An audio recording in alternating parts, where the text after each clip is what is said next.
Bonjour, aujourd'hui nous allons voir comment nous pouvons réaliser le dépannage d'un circuit électrique. Donc tout d'abord nous allons faire les constatations d'usage. La première chose à faire est de tester le fonctionnement de l'équipement à dépanner. Il faut que les essais soient complets et essayer toutes les positions, les possibilités de fonctionnement. Il faut aussi écouter la description du problème par le client qui peut fournir des indications utiles.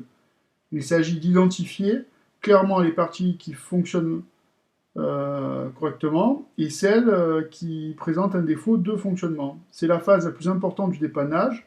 Cela demande bien sûr de suivre scrupuleusement le schéma et de comprendre son fonctionnement. Ensuite, nous passerons aux hypothèses. Les hypothèses que nous allons tirer des constatations précédentes afin d'amener à localiser avec précision la partie du schéma qui fonctionne correctement et par conséquent la partie dans laquelle se trouve forcément la panne. Une fois cette zone de schéma définie, on peut émettre des hypothèses de panne, coupure d'un conducteur sur son cheminement, non-conduction d'un contact fermé et d'autres hypothèses de panne.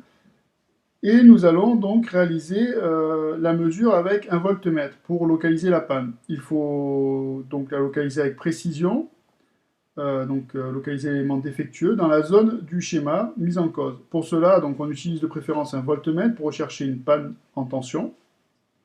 Il faut faire très attention pour cette opération. On est obligé de s'approcher de pièces sous tension. Il est donc obligatoire de s'équiper des EPI en vigueur.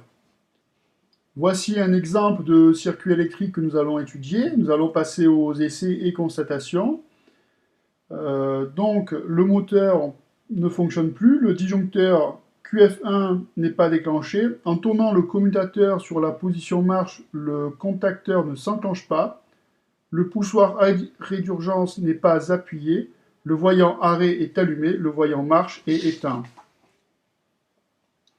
Sur le schéma, on va donc émettre des hypothèses de panne, à savoir est-ce que le contacteur ne s'enclenche pas. On peut dire que ça met en cause le circuit de commande.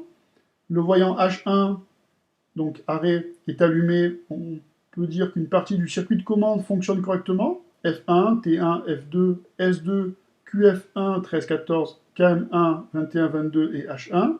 Le voyant H2, pour l'état de marche, est éteint. C'est normal car KM1 n'est pas enclenché, donc le contact KM1, 13, 14 reste ouvert. On met donc en cause le circuit qui va de X1.3 jusqu'au contact KM1, A1, A2 et même le retour des communs des bobines borne A2 du contacteur KM1. Nous passons à la phase de localisation de la panne. On effectue les mesures de tension en vigueur avec une tension nominale de circuit de 24 volts alternatif. Il faut donc choisir le calibre directement supérieur sur le voltmètre en alternatif. En fonction des résultats trouvés, les mesures s'interprètent de la façon qui suit. Si je relève 0 volt sur cette mesure, je peux dire que le problème de raccordement vient de la borne A2 de la bobine KM1, qui n'est pas reliée au commun des bobines. Si je relève 24 volts, c'est tout à fait normal. Ensuite, dans ce cas présent, si je relève 0 volt, le problème de raccordement, donc c'est la borne 14 de QF1, n'est pas relié à la borne X1.3. Si je relève 24 volts, je suis dans un fonctionnement tout à fait normal. Dans ce cas-ci, le problème de raccordement vient de la borne X1.3 qui n'est pas reliée à la borne 3 du commutateur S2. Si je relève 24 volts, je suis dans un fonctionnement normal. Pour réaliser cette mesure, il faut manœuvrer le commutateur S2 sur la position marche pour que son contact soit fermé. Et si je relève 0 volt, le problème d'appareillage, le contact NO de S2 ne fait pas contact, il faut le remplacer. Dans le cas où je relève 24 volts, je suis dans un fonctionnement tout à fait normal. Si maintenant sur cette mesure, je relève 0 volts. Le problème de raccordement vient de la borne 4 du commutateur S2 qui n'est pas relié à la borne X1.4. Si je relève 24 volts, je suis de nouveau dans un fonctionnement normal. Et enfin, dans le cas où je trouve 0 volts pour cette dernière mesure, le problème de raccordement vient de la borne X1.4 qui n'est pas reliée à la borne A1 de KM1. Et si je relève 24 volts, la bobine de KM1 est alimentée, mais le contacteur ne s'enclenche pas. La bobine ou le contacteur complet est à remplacer.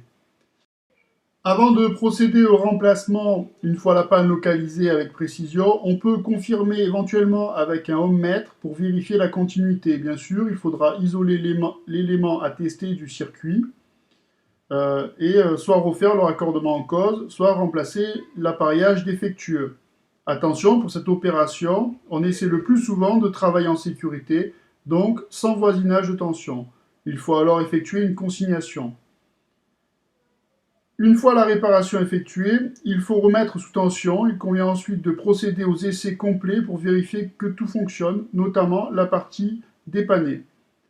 Il faut également faire attention pour cette partie, on doit remettre l'équipement sous tension. Il faut donc au préalable le déconsigner. Il convient ensuite de ne plus s'approcher des pièces sous tension.